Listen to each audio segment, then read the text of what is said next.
Produtividade ou ilusão? Produtividade, muitas vezes, em muitos ambientes, significa apenas fazer mais rápido ou fazer mais. Mas será que é só isso, fazer mais e mais rápido? E a qualidade onde fica? Esse é o tema do episódio de hoje. Eu sou a Camila Covre. Eu falo sobre desenvolvimento pessoal e linguagem comportamental. Se você gosta desses assuntos, se inscreva no canal e deixe seu like neste vídeo. Produtividade é um dos critérios, né, uma das demandas de avaliação de desempenho em várias empresas. Produtividade, a gente busca muito essa questão, né, atingir esse critério, mas no fim das contas, a avaliação consiste em muitas vezes na quantidade de demandas que foram tratadas e no tempo em que essas demandas foram tratadas.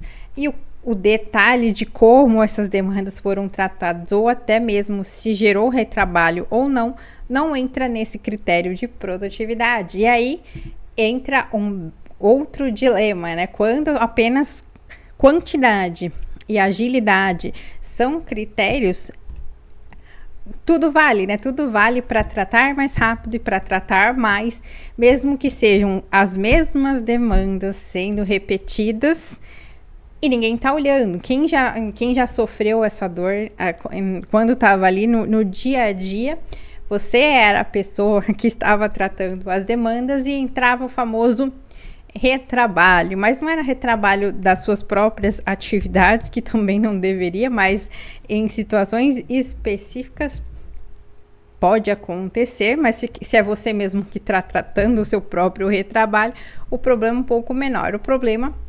A questão é quando você trata retrabalho de outras pessoas. E nesse cenário, várias situações, vários pedidos para a mesma demanda vão sendo tratados, muitas vezes com agilidade, mas o problema não é resolvido.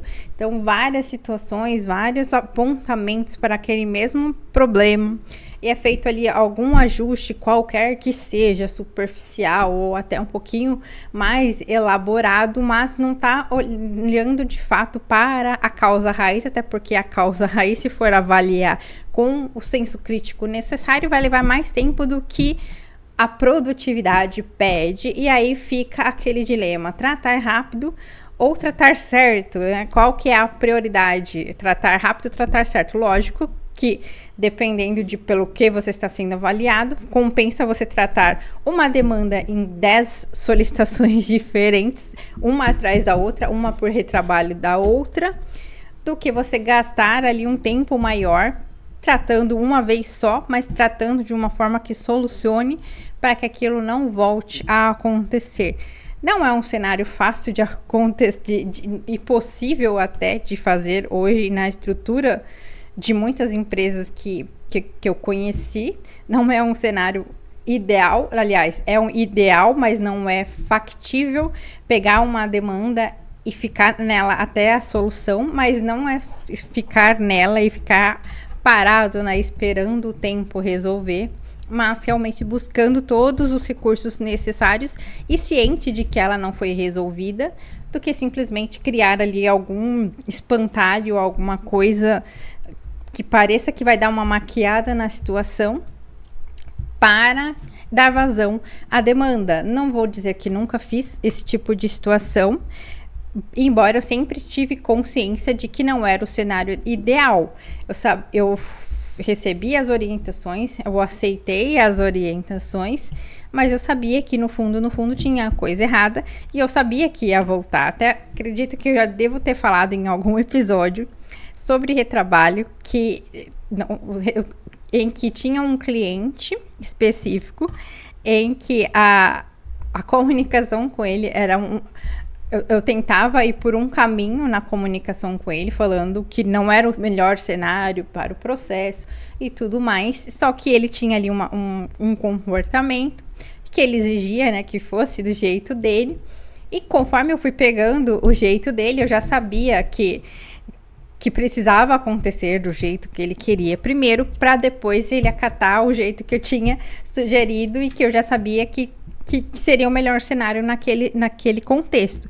Então, eu já sabia que qualquer demanda, não qualquer, mas a grande parte das demandas dele, eu já sabia que eu ia gerar um retrabalho para mim mesma, mas como eu era a única pessoa que retratava ali as demandas daquele cliente, eu ficava até um pouco mais confortável, porque na verdade eu só estava dividindo em etapas algo que eu sabia que precisava de um passo que, por mais que eu julgasse desnecessário, precisava atender ali a necessidade emocional do meu cliente. Então eu fazia em 2 etapas aquilo que eu poderia fazer em uma, porém ia desgastar bastante a comunicação ali para convencê-lo. Poderia gerar diversos outros atritos, então eu fazia às vezes era mais de uma etapa, mais de 2 até para eu conseguir, mas para mim era tranquilo, porque era, digamos, um retrabalho programado, né? Eu sabia, não era por relaxo meu que eu estava gerando aquele retrabalho, era uma necessidade ali de acordo com a comunicação e com a relação com o meu cliente. Entretanto, tem situações e situações, né? Existem situações em que é desvio ético, tem situações que a pessoa não percebeu que não era a solução definitiva, e tem várias questões. E tem a maciota mesmo, que é dar aquele migué ali e tratar várias coisas. Já aconteceu também. Conheço bastante pessoas que faziam assim abertamente. Mas a questão é, a produtividade, ela importa, porém a qualidade e a redução de retrabalho também importa, porque se eu estou tratando um retrabalho como uma nova entrada e não estou fazendo a relação com aquela entrada que já foi tratada e deveria ter sido solucionada, sem entender por que não solucionou, eu estou só gerando um looping infinito e não estou resolvendo problema nenhum. Estou lá ganhando medalhinha de produtividade por vários retrabalhos que eu mesmo gerei, ou posso até não ter sido eu mesmo tratando meus próprios retrabalhos, mas outras pessoas tratando também. Então são várias pessoas, uma beneficiando a outra com os seus próprios retrabalhos, sem solucionar nada, que aí onde fica o cliente no fim da história, né? No fim, enquanto esse caos está ocorrendo, essa produtividade fake está acontecendo, onde fica o cliente nas demandas? Porque se eu estou gerando um retrabalho, alguém está sendo prejudicado porque aquela demanda não foi solucionada quando deveria. E além da quantidade da demanda, também tem o impacto da agilidade. Muito bem intencionadas, foram criadas várias metodologias ágeis para que essas pessoas, né, esses colaboradores conseguissem seguir um método de tratativa de demanda sem perder o foco, sem se perder no meio do caminho, principalmente em equipes, né, em interdepartamentais, que é comum uma demanda ter várias áreas diferentes relacionadas na demanda. Então tem uma parte que fica com o time de processos, outra demanda fica com o time de relatórios de eficiência operacional, o outro fica com o pessoal de TI, o outro fica com o operacional, mas são várias equipes diferentes, várias áreas diferentes, lidando ou validando em etapas diferentes o mesmo processo. E aí, para que isso tivesse, né, um mínimo de eficiência, foi criada essas metodologias para serem seguidas, e por algum motivo o conceito delimitou ali um prazo, um tempo para que cada etapa fosse concluída. Porém, na prática, o que acontece é que as demandas acabam se ajustando ao tempo. Se cada equipe tem 15 dias para tratar alguma coisa, não se busca a solução, se busca o tempo. Eu preciso me encaixar no tempo solucionando ou não. Se tiver que passar dos 15 dias para solucionar, vai ficar queimando ali aquela equipe naquele critério, vai atrasar a demanda, e ninguém quer ficar com a batata quente de atrasar uma demanda. E aí a probabilidade, ou o que acontece com frequência, é correr com a demanda ou fazer algo superficial ali para passar a demanda no prazo. Ou pior, tem demandas que nem entram na pauta das metodologias, né, das squads, porque já se sabe de antemão que ela demanda um pouco mais de trabalho e ela nunca vai passar na esteira do prazo determinado. Então, ela é importante, ela é relevante, porém, ela nunca é priorizada porque ela se sabe que ela não vai entrar na esteira do tempo. Então, fica ali. Eu não trato o que é importante porque eu não consigo encaixar o tempo. Aquilo que eu consigo, qualquer outra coisa que pareça mais agradável, eu coloco e passo ela correndo no tempo, então fica todo mundo agindo em função do tempo e não da solução do problema. Então, cria-se vários outros problemas por meio de uma bem intencionada metodologia ágil. Enquanto o circo pega fogo nos escritórios de processo, nas áreas de staff, nas áreas de apoio, como fica o cliente no fim das contas, né? Porque enquanto se estão dando vazão a volume de demandas, limpando o backlog sem focar na solução do problema, o cliente está sendo impactado na linha de frente, o atendente também, mas o cliente sobretudo. E aí, no meio desse fervo, né, enquanto o circo pega fogo, vem o método in place, não para resolver necessariamente o problema da produtividade, mas para olhar para quem deveria estar sendo olhado desde o início, que é o cliente. Então, o método in place, ele não tem o objetivo de reduzir produtividade, mas ele tem o objetivo de apoiar quem importa, o atendente, a atender quem importa mais ainda, que é o cliente. Então, é um método que traz ali para o atendimento não só a agilidade e a eficiência, mas também clareza, né? Um olhar sobre como o cliente funciona, né?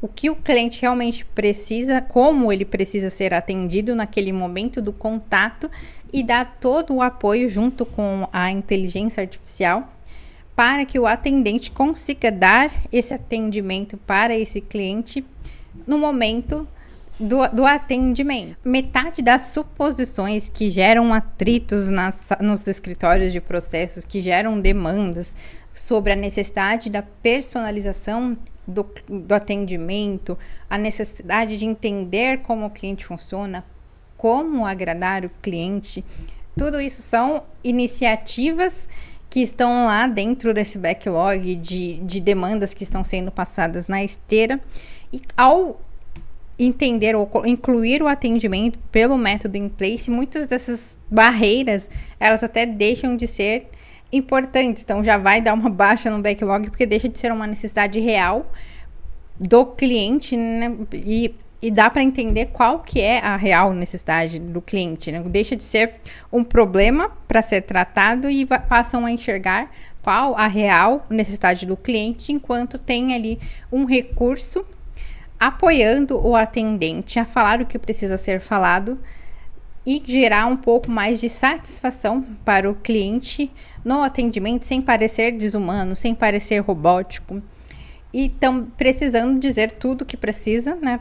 Todos os processos, todas as regras normais são faladas, só que a forma vai atender ali uma necessidade emocional do cliente e gerar uma percepção de satisfação muito mais positiva. Enquanto as coisas acontecem, o principal, que é o cliente, não pode ser abandonado, não pode ser ignorado e não pode sofrer as consequências dessas situações que são muito particulares de cada empresa, embora ocorram em várias delas.